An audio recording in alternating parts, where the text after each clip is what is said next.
Selamat pagi Bapak Ibu jemaat yang dikasihi Tuhan. Selamat hari Minggu, selamat berbakti pada Tuhan, dan terlebih lagi selamat hari Paskah.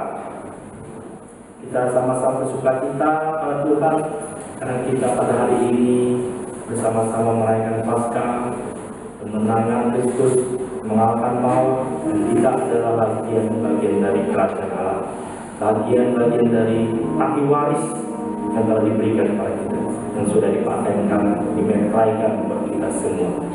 Kita semua perlu bersukacita karena kita dipilih oleh Allah menjadi bagian kerajaan Allah. Itu adalah sukacita besar buat kita semua. Untuk itulah kita bersama-sama datang di hadapan Tuhan. Kita memuji menyembah bersama-sama.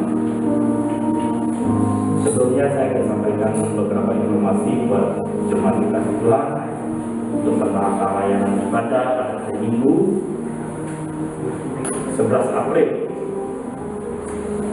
dengan tema kerjakan keselamatanmu. Pengkhotbah dilayani Pendeta Yesua, ditulis Ibu Meliawati, pemusik Saudari Indonesia, penyambut Ibu Lisa, doa syukur Ibu Indri, LCD Saudara Septian. Kemudian ada Bapak Gereja untuk doa rutin kita adalah supaya Bu Halimah terus dipulihkan. Kemudian ini ada editannya di itu Pak Agung juga lewat ya. Kita doakan untuk jemaat yang usia lanjut. Kemudian penanganan COVID-19 kita berdoa supaya pelaksanaan vaksin bisa secara menyeluruh. Kita juga doakan kesehatan dan kita tetap bisa mematuhi kesehatan dan protokol kesehatan. Ada persembahan kemarin yang tanggal 28 Maret, jumlah hadir 31 orang, dan juga persembahan Jumat Agung hadir 31 orang dengan nilai-nilai yang tertera di atas.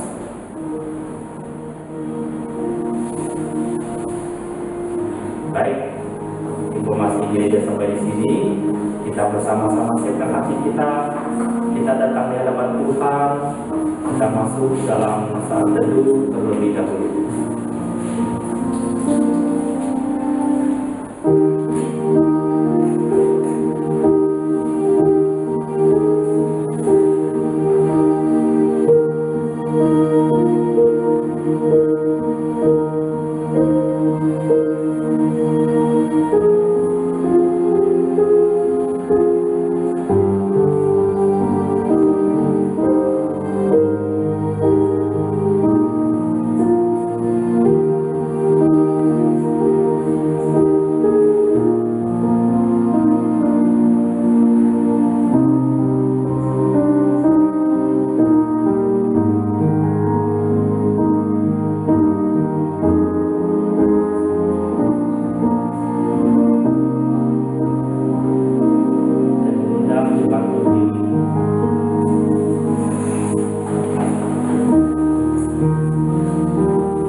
Kita memulai ibadah kita pada hari ini dengan pengakuan bahwa pertolongan kita adalah di dalam nama Tuhan yang menciptakan langit dan bumi, yang senantiasa memelihara karya ciptanya dari permulaan sampai seterusnya.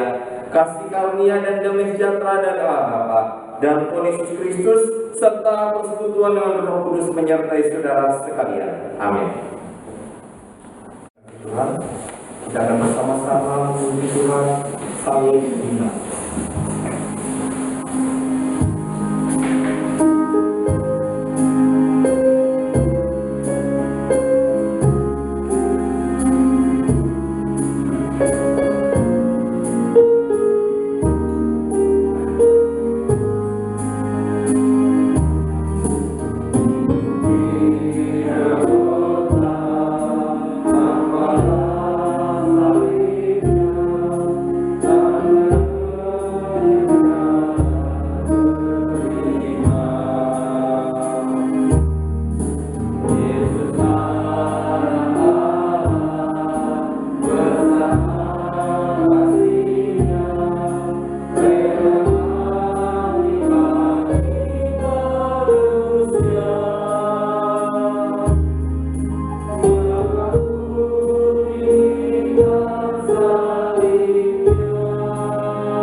rasuli. Pengakuan iman rasuli.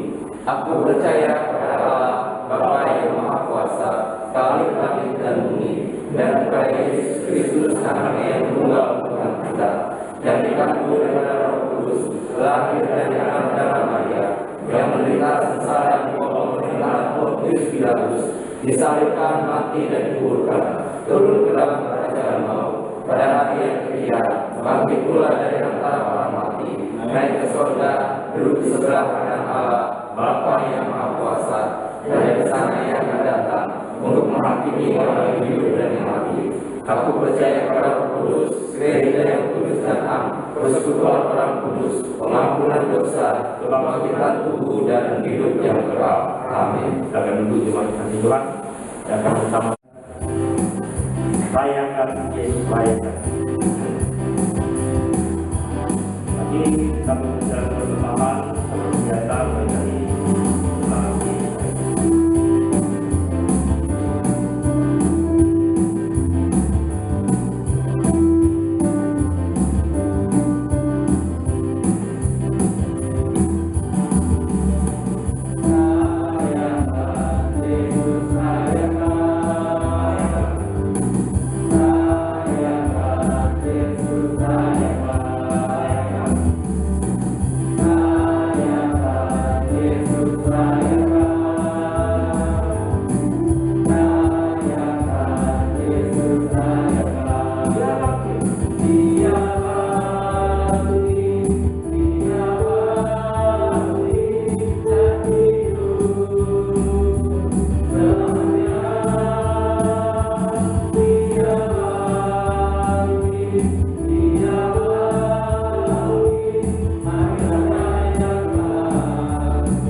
silakan teman-teman berbangun berdiri.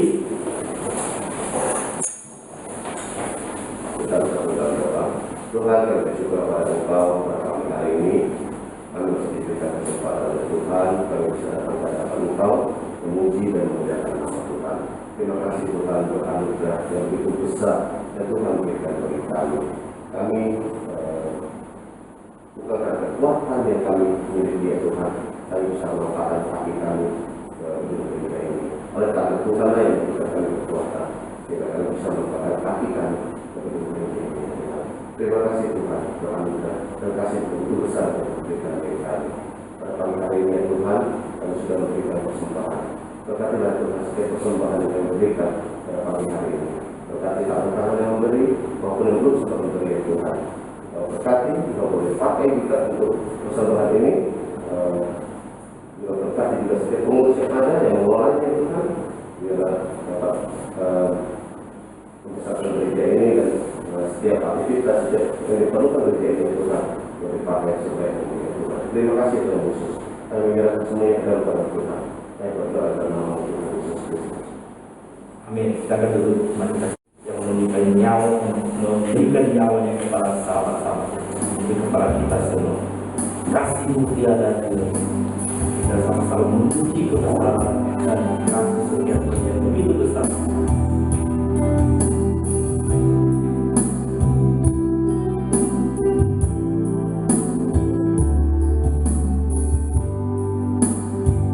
Belum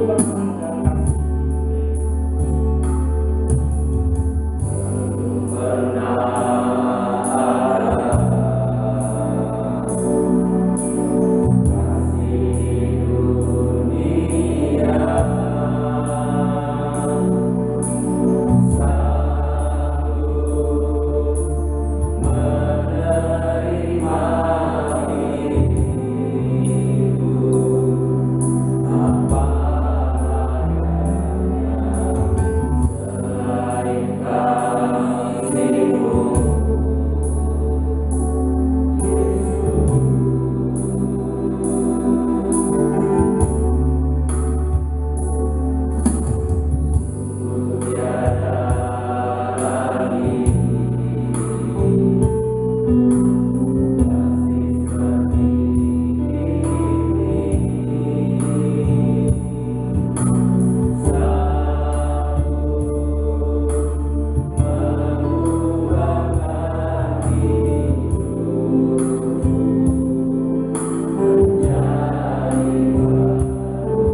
Kami bersyukur Tuhan untuk kasih setiamu yang sudah Engkau nyatakan dan Engkau buktikan dalam firman kami.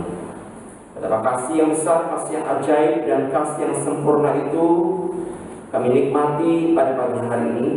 Kami kembali mengingat dan diingatkan bahwa Kristus bangkit dari antara orang mati, dan itu adalah kemenangan bagi orang percaya. Itu rahasia yang begitu meneguhkan kami, rahasia yang membawa sukacita luar biasa bagi jiwa kami, sehingga banyak alasan bagi kami bersyukur dan bersyukur karena Tuhan kasih-Mu begitu ajaib dan sempurna atas kehidupan kami. Bapa, berkatilah pada pagi hari ini kami merenungkan firman-Mu. Minta pertolongan pada Roh Kudus bekerja menolong dan memampukan kami pada pagi hari ini, agar setiap bagian firman yang akan kami terima pada pagi hari tidak hilang begitu saja, tapi sungguh Tuhan firman itu meneguhkan, menguatkan, bahkan menjadi perisai dan kekuatan atas kehidupan kami. Terima kasih Bapa, kami bersyukur untuk semua kebaikan dan semua kemurahan Tuhan atas kehidupan kami. Hanya di dalam nama-Mu yang kudus Tuhan Yesus Kristus kami bersyukur dan kami berdoa. Amin. Kita pada pagi hari saya mengajak kita sekalian, kita membuka satu bagian firman Tuhan yang diambil dari 1 Korintus pasal yang 15 ayat yang ke-51 sampai yang ke-58.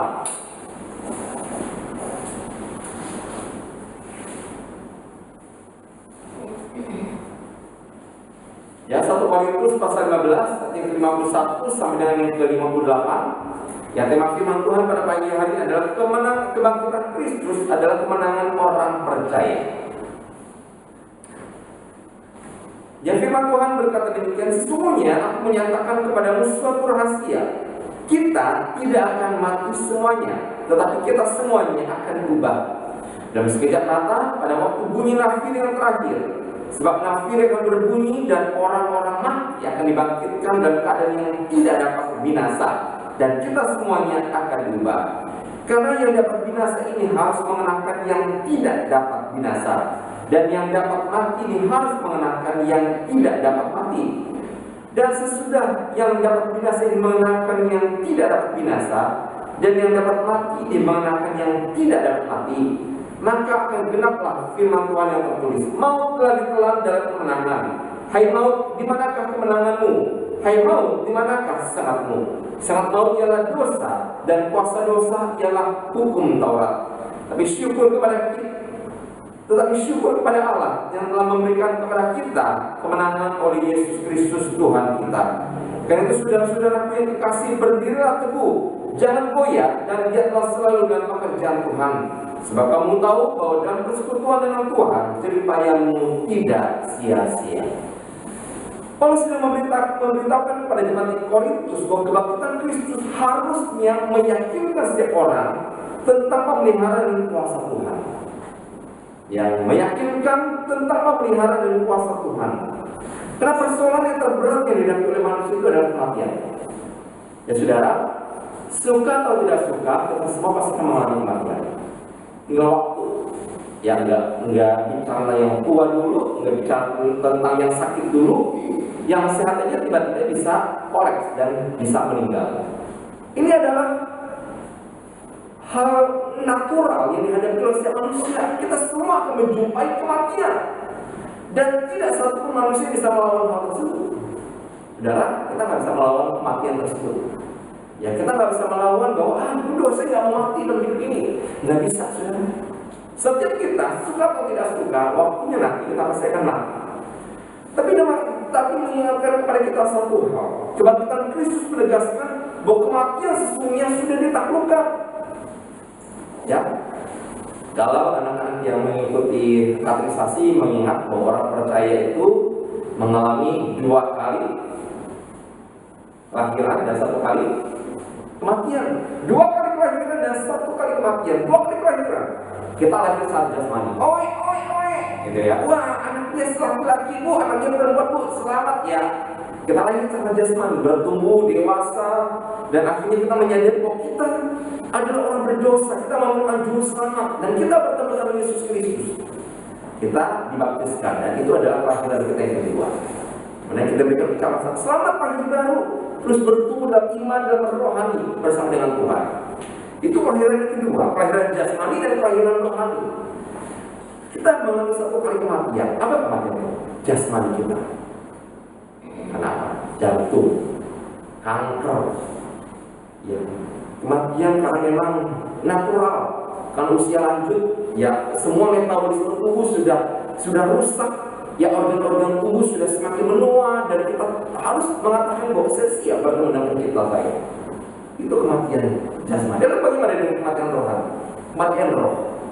Kita tidak mengalami kematian roh karena kita bersama-sama dengan Tuhan. Amin.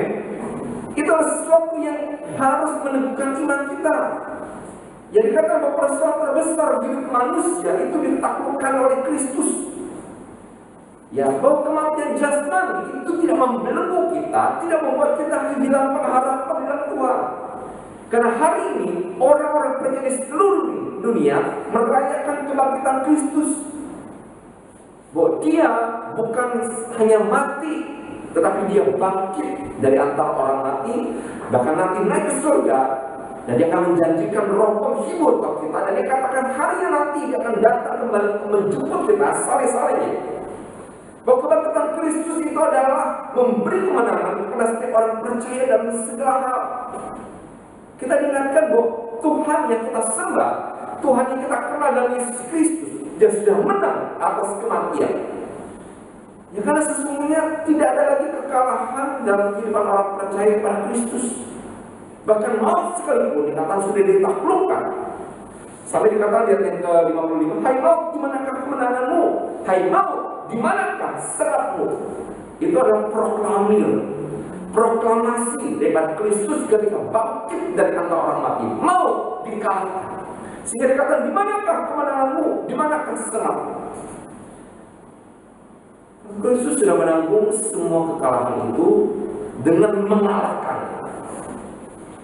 Ya, ketika Kristus disalibkan, orang-orang Yahudi berpikir sudah mati,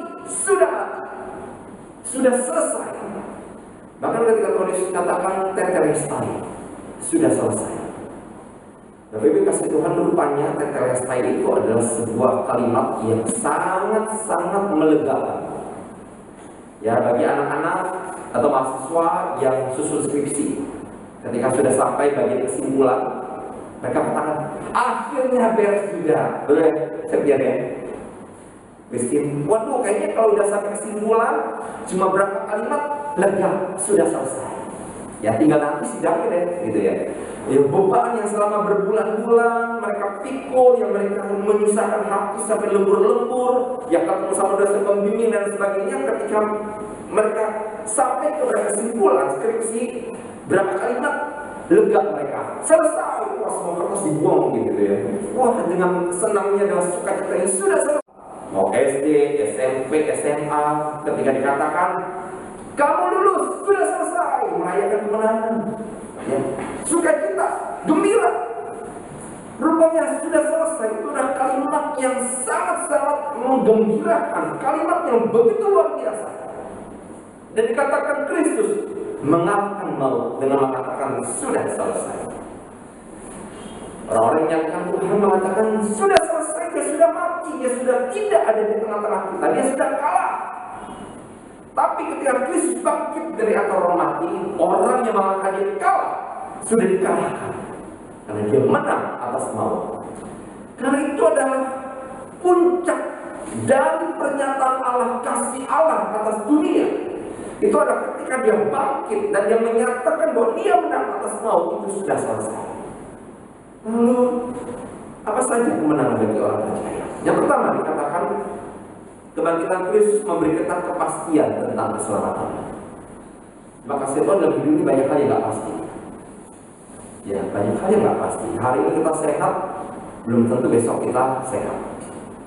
Ya, hari ini mungkin kita berkecukupan, besok mungkin belum tentu. Ya, kemarin saya baca satu berita online. Ada seorang pria 26 tahun ya di China. Dia kalah dalam saham. Karena dia pinjam uang 120 juta gitu ya. Dan dia kalah. Dia bingung gimana harus menyelesaikan hutang-hutang yang dia dapatkan. dia masuk ke sebuah perapian pembakaran baja. Dia masuk ke sana, teman-teman kerjanya pikirin orang kemana nih. Begitu mereka lihat di CCTV, mereka menyaksikan bahwa orang itu sedang ragu-ragu. Pembakaran baja gitu ya. Dia ragu-ragu, sepertinya sangat gundah hatinya. Tapi dia masuk ke dalam perapian itu. Dia merasa dengan mati selesai semua. Ini nggak pasti betul. Hari ini kita ada, besok belum tentu kita ada. Hari ini berada, belum tentu besok berada. Hari ini mengukir prestasi, belum tentu besok prestasi yang sama kita dapatkan. Hidup ini tidak pasti. Semua serba tidak pasti. Ada banyak hal yang mengejutkan kita, ada banyak hal yang membuat kita khawatir, ada banyak hal yang membuat kita kehilangan harap, ada banyak hal yang membuat kita menangis, ada banyak hal yang membuat kita meratapi, ada banyak hal yang membuat kita putus asa. Banyak hal yang hidup ini yang tidak pasti. Ya, hari Kamis yang lalu, ketika saya temenin semua gitu ya ke dokter, dokter kasih tahu untuk dilakukan EKG, gitu ya. Kalau hasilnya sudah dapat, dokter udah datang membandingkan dengan 1 tahun yang lalu. Dari raut mukanya saya udah lihat, wah ini kayaknya nggak beres. Ada nggak beres. Dokter itu udah sedikit gelisah gitu, Bu. Ini jauh banget sama tahun yang lalu. Jauh banget sama tahun yang lalu. Ini parah nih, gitu ya, parah. Ya, ada penyumbatan nih di jantung. Lalu kemudian, oh ya dok, saya sering sakit kepala berapa waktu ini, udah minum obat dan wah jangan-jangan itu udah masuk otak juga. Waduh, kita syok gitu ya. Ya kita syok, kita pokoknya udah macam-macam deh, gitu ya, udah macam-macam kita terbayang di pikiran kita. Yang 1 tahun, ya belum genap 1 tahun sih dari EKG terakhir. Tapi dokter katakan ini sangat jauh dibandingkan dengan tahun yang lalu. Tapi Ibu, 1 tahun aja langsung berubah, tidak pasti. Ya, jangan hari, tahun aja pun nggak pasti. Ya, banyak hal yang hidup ini yang tidak pasti, sehingga tidak bisa kita pegang perasaan. Makanya ketika dikatakan kebangkitan Kristus memberi kita kepastian keselamatan, kita ingin sesuatu yang pasti, bukan? Ya, kita ingin sesuatu yang pasti. Jadinya itu seperti apa? Jadi kami itu tidak menunggu, kami tidak ragu-ragu, kami tidak cemas. Kami ingin sesuatu yang pasti. Karena sesuatu yang pasti itu pasti memberi peneguhan dan ketenangan buat kita. Sebenarnya kamu mau datang jam berapa? Kalau kamu tetapkan waktu datang jam 10, saya pasti nunggu kamu jam 10. Tapi kemudian datang hari ini, mungkin itu nggak pasti. Mau jam berapa kamu datang? Gitu ya. Kita butuh kepastian.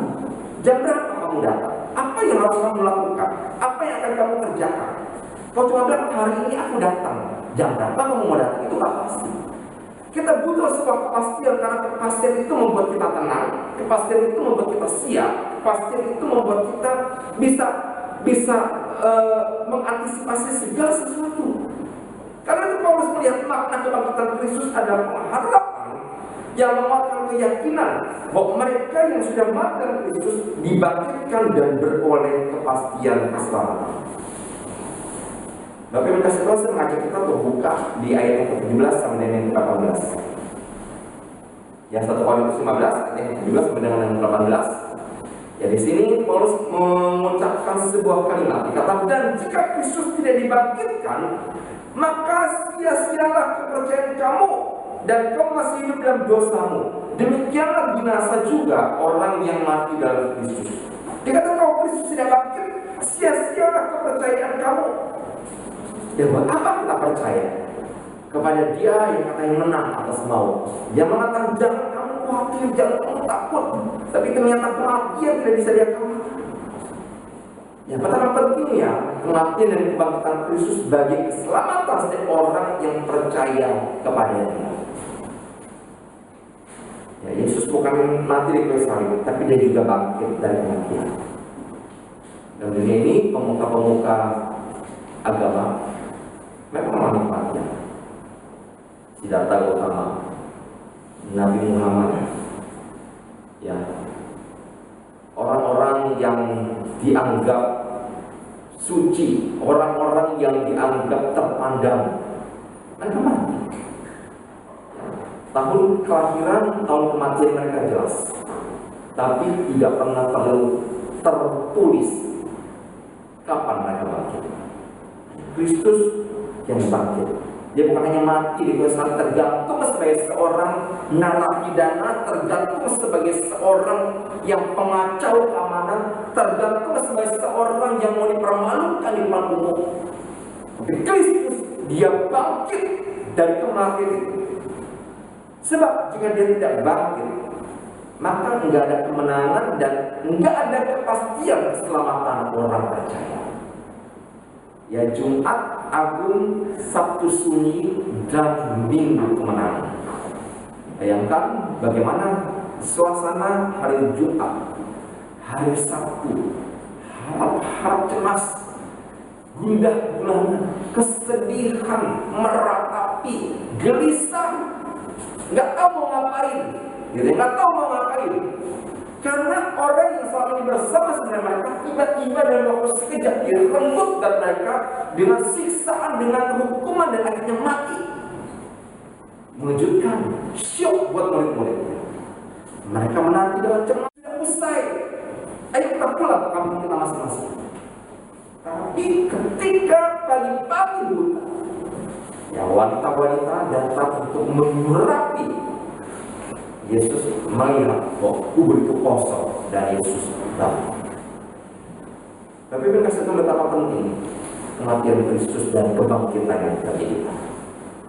Karena kalau dia tidak bangkit, maka tidak ada kemenangan dan tidak ada kepastian keselamatan orang percaya. Hari ini kita ke depan Kristus harus mengimani dan mengakui bahwa kita pasti selamat di dalam Tuhan. Amin. Pasti aku selamat di dalam Tuhan. Ya, harusnya besok ini saya khotbah di Paskah anak-anak SMP di Tunas. Ya, kembali via daring Zoom gitu ya. Saya dikasih satu tema Paskah gitu ya. Paskah. Jadi PASK gitu ya. Saya sudah memikirkan apa ya pasnya. Pasti itu adalah pasti aku selamat. Pasti aku selamat. Ya, itu adalah poin penting bagi kita orang percaya. Ya. Pasti aku selamat karena ada Paskah, kematian dan kebangkitan Kristus. Pasti aku selamat. Ya, itu harus kita imani, harus kita percayai, harus kita pegang teguh di dalam kehidupan kita. Bahwa kematian dan kebangkitan Kristus memberi kepastian keselamatan buat kita. Kemudian yang kedua, kebangkitan Kristus adalah kemenangan kita. Ya, maut tadi saya katakan itu musuh terbesar manusia. Kita nggak bisa menghindari dari maut. Ya, kita nggak bisa menghindari dari maut. Maut tidak dapat dikalahkan oleh kekayaan, kekuatan fisik, kepada otak kita. Ya, kemarin saya terima satu broadcast, ya video dari seorang saudara sepupu. Ada orang yang ini kan bulan-bulan ini sudah bulan Cengbeng, ya sudah bulan Cengbeng, sembahyang kubur, gitu ya, ke makam leluhur. Ini adalah satu budaya yang memang nggak bisa dilepas dari orang-orang Tionghoa, gitu ya. Tapi rupanya ada satu hal menarik. Ya, ketika mereka Cengbeng, nggak tahu itu seperti sih bukan di Indonesia, gitu ya. Ketika mereka Cengbeng, di satu sisi yang lain, mereka sedang menyewa satu motor. Ya, saya pikir itu motor mainan gitu ya. Saya pikir motor yang dibuat dari kertas. Tapi ternyata itu motor beneran. Yang motor beneran yang ditumpukin dengan kertas emas gitu ya, uang orang mati. Ditumpukin di situ dan dibakar. Kata sepupu saya, ini motor beneran loh. Ya, ini motor beneran loh. Saya bilang, waduh, motor beneran kalau dikasih ke hamba-hamba Tuhan di daerah buat pelayanan itu pasti sangat berguna. Ini dibakar, berharap bahwa nanti di dunia orang mati sana bisa dipakai buat motor, mau pergi kemana gitu ya, mau touring kemana. Nggak bisa lagi dipakai hal yang fisik, nggak bisa lagi dipakai ke hal yang kekal. Sudah tidak berguna, sudah nggak kepake. Walaupun dibakar cuma apinya doang, cuma sisanya doang, nggak bisa dibawa sampai kepada kekekalan. Kita tidak bisa mengalahkan maut dengan kekayaan kekuatan fisik kepada otak kita.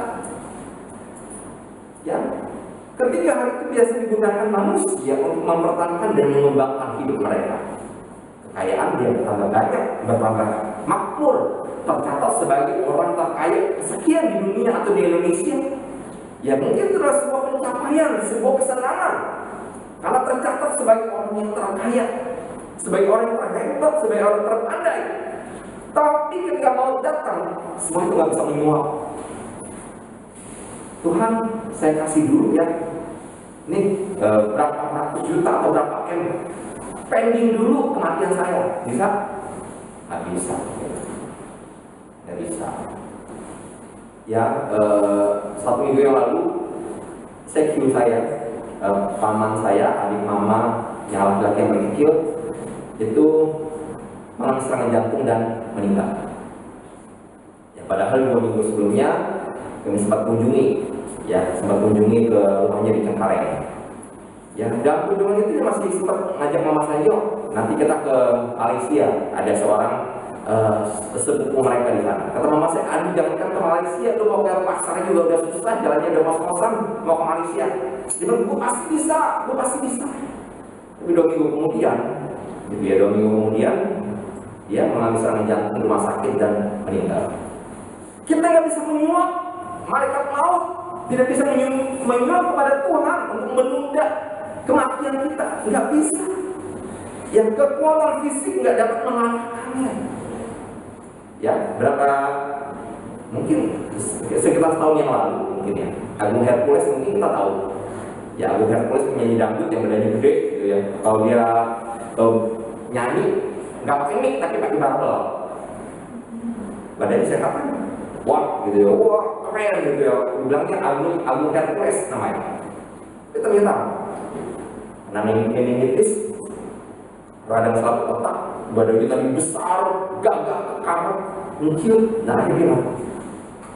Nggak ada seorang pun yang bisa mengalahkan maut, Bapak Ibu. Nggak ada seorang pun yang bisa mengalahkan maut. Sungguh maut adalah musuh manusia yang paling menakutkan. Musuh manusia yang paling menakutkan. Ya, saya memahami syoknya semua. Gitu ya, saya memahami, gitu ya. Ya, masa-masa sesudah di kateter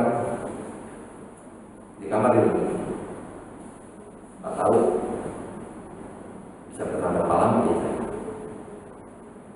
Anak masih kecil.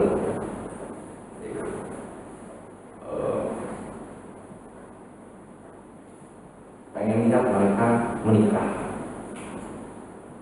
pengen lihat mereka punya anak, pengen lihat mereka ada di dalam berkat dan kenyataan Tuhan. Sangat memahami perasaan ya seperti itu. Karena bagaimanapun ketika kondisi dan keadaan yang sudah difoniskan kepada kita, itu pasti mendatangkan sebuah kecemasan dan butuh waktu untuk bisa menerima, memahami bahwa ya saya harus berdamai dengan kondisi dan keadaan ini. Karena bagaimanapun tubuh ini pasti akan binasa. Kapanpun waktunya, cepat atau lambat tubuh ini pasti akan binasa. Tapi satu hal yang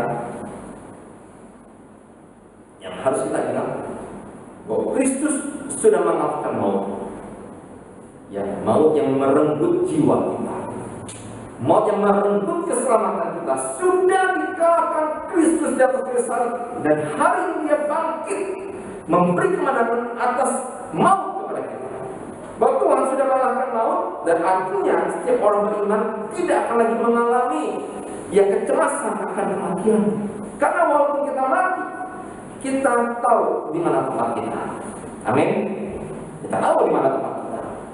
Yang saya berulang kali katakan, kita orang percaya ketika kita dipanggil pulang oleh Tuhan, pulang, kita tahu kalau kata pulang itu pasti ke rumah, betul ya? Pasti ke rumah. Mereka jelas tujuannya. Orang percaya ketika mereka pulang ke rumah Tuhan, roh mereka bersama-sama dengan Tuhan. Roh mereka tidak tinggal di rumah kosong. Mereka tidak tinggal di pohon-pohon besar. Mereka tidak tinggal di patung-patung. Mereka tidak tinggal di batu-batu besar. Mereka tidak tinggal di hutan-hutan yang belantara. Sebagai roh yang tidak punya tempat tujuan, kita pulang ke rumah Bapa kita di surga. Amin. Kita pulang ke rumah Bapa kita di surga, dan itu konsep yang harus kita imani. Mau tidak lagi sebagai hal ditakutkan, tapi sebagai pintu gerbang menuju kemuliaan Allah. Ya, sukacita menyambut ketika kita tinggal bersama Tuhan. Kemudian yang ketiga dikatakan, kebangkitan Kristus harusnya mendorong kita lebih giat melayani. Ya, seorang pemain bola ketika dia berhasil menendang bola dan masukkan ke gawangnya lawan, wah, dia akan merayakan kemenangan itu. Dia akan terlalu semangat merayakan kemenangan itu, wah, dengan selebrasi yang luar biasa. Ya, ini yang terjadi pada murid-murid Tuhan ketika mereka menyaksikan bahwa Tuhan Yesus bangkit. Semangat yang berapi-api mereka melayani Tuhan. Ya, dan ketakutan menjadi orang yang dimenangkan, menjadi orang yang dari orang yang tidak berpengharapan menjadi orang yang begitu optimis dan percaya. Mereka menjadi saksi atas kebangkitan Tuhan Yesus. Dengan resiko mereka dianiaya, mereka dihina, mereka diejek, mereka dilecehkan, mereka tidak dianggap. Tapi mereka juga tidak pernah mengharapkan pujian, penghargaan, atau bayaran apapun dari manusia. Karena mereka tahu, mereka menyaksikan sendiri, mereka jadi saksi hidup, mereka melihat bahwa Kristus bangkit, maka mereka tidak sia-sia kepercayaan mereka pada Tuhan. Petrus yang tadi begitu penakut menyangkal Tuhan, akhirnya diubahkan oleh Tuhan menjadi orang yang begitu berapi-api melayani Tuhan. Paulus yang dalam perjalanan ke Damsyik, dia mencoba yang untuk menganiaya orang-orang percaya, berangkat dan penuh semangat untuk menganiaya, tapi ditangkap oleh Tuhan dan menjadi rasul yang begitu luar biasa di dalam. Pelayanan ini menjadi sebuah ekspresi iman kita pada Tuhan. Melayani tidak dengan semangat yang kendor, tapi melayani dengan semangat yang penuh. Bagi Paulus, pemberitaan Tuhan Yesus sudah bangkit, dan dengan demikian orang percaya juga harus bangkit. Yesus sudah bangkit, maka orang percaya juga harus bangkit. Ya, jauh lebih penting daripada kita mendebatkan ini siapa punya karunia apa, ini siapa masuk kelompok mana. Ya, karena pada zaman Korintus itu dikatakan mereka berdebat, ini kelompoknya Apolos, ini kelompoknya Paulus. Bagi Paulus itu nggak penting. Yang penting adalah bagaimana kita berapi-api melayani Tuhan dan mengikutnya. Terima kasih Tuhan, kebangkitan Kristus memberi kemenangan bagi orang percaya. Dan kira-kira kita adalah orang-orang yang menang dalam Tuhan. Amin. Kita orang-orang yang menang dalam Tuhan, dan marilah kita bangkit bersama dengan Tuhan. Lakukan yang terbaik untuk pemulihan Tuhan. Karena Kristus sudah bangkit, Dia mengalahkan maut. Kita satu di dalam Tuhan. Tentu saya minta kepada GKI Lukas memimpin kita di dalam Tuhan. Terima kasih Tuhan, bersyukur pada kami bersama-sama berdoa Tuhan, sama-sama ucapkan terima kasih setia Tuhan bahwa Tuhan sudah bangkit dan menyediakan sama bijak bagi kami sebagai harapan. Ini adalah tujuan yang pasti dimana kami akan pulang, kami akan kembali ke tempat asal kami, kerajaan surga. Tuhan kita sudah sampaikan, lepaskan ini semua, menunjukkan iman setiap anakmu, menguatkan setiap anakmu, apapun terjadi, fisik sehat baik dan kami tetap percaya engkau adalah satu jaminan kami. Terima kasih Bapak, kami istri semua kami berdoa sama Tuhan, kasih setia Tuhan, bagi kekuatan bahwa dalam engkau tidak ada yang melakukan sia-sia. Terima kasih Bapak, bersyukur setiap kami setiap kami sudah mendengarkan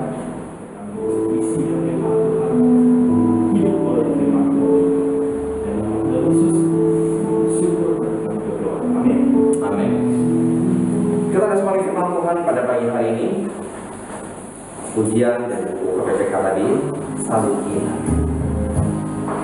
Nanti menyanyikan bagian kedua, mengundang petugas berbagi depan.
Ibadah hari ini, saya mau beritahukan kepada jemaat sekalian bahwa kemarin mama daripada Bapak Pendeta Asri dipanggil pulang oleh Tuhan. Ya, sedianya datang ke Bogor untuk dioperasi karena tulang panggulnya itu lepas, ya, karena sempat jatuh waktu di Pulau Selayar.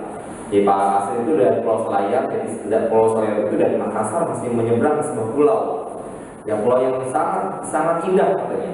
Ya, biota lautnya sangat luar biasa, itu juga banyak di internet jadi objek wisata yang bagus.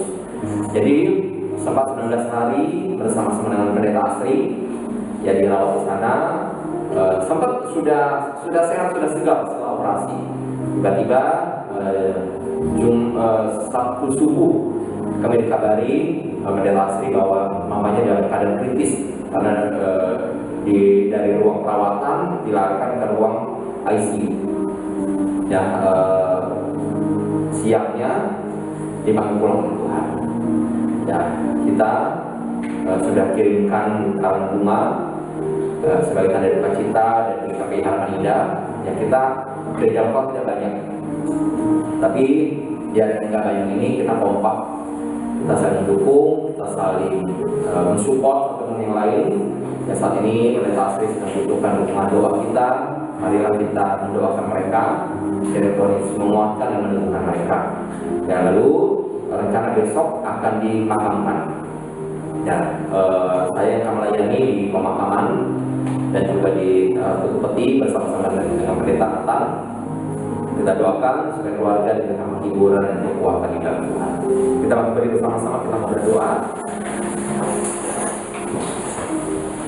Bapak dalam surga, kami mendukung dalam doa Tuhan untuk Pendeta Asri bersama dengan Ibu Selvi dan anak-anak yang saat itu Tuhan mereka sedang berduka kehilangan yang luar biasa, ditinggalkan oleh mama yang mereka kasihi.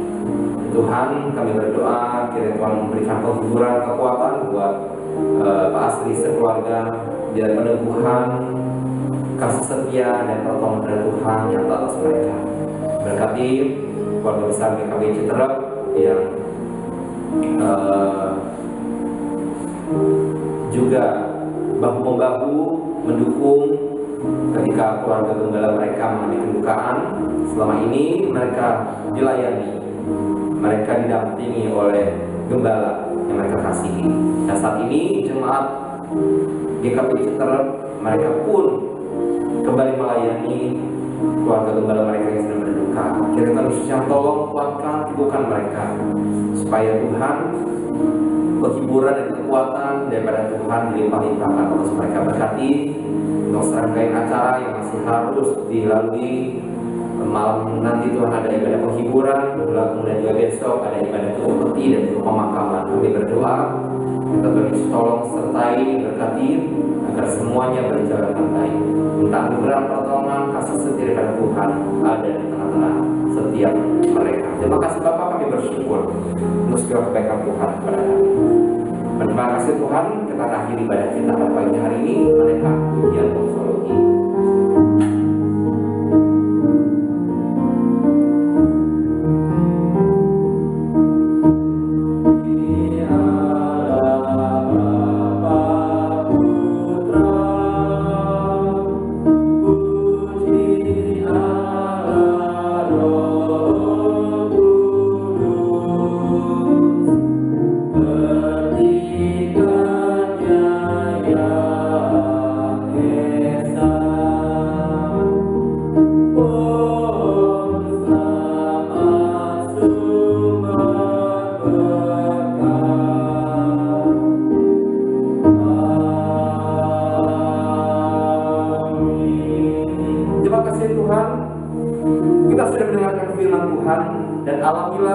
Kebangkitan Kristus memberi kemenangan atas kehidupanmu dan kehidupanku.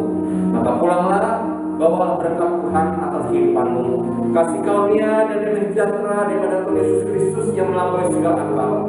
Kekuatan penghiburan persekutuan daripada Roh Kudus yang tidak pernah berkesudahan dari segala zaman akan terus menyertai kehidupanmu, memberkati langkah kakimu, memberikan setiap jerit payah tanganmu, setiap hal yang kau kerjakan. Jika ada berkat dan perkenanan Tuhan akan dibuatnya menjadi berhasil. Haleluya, amin.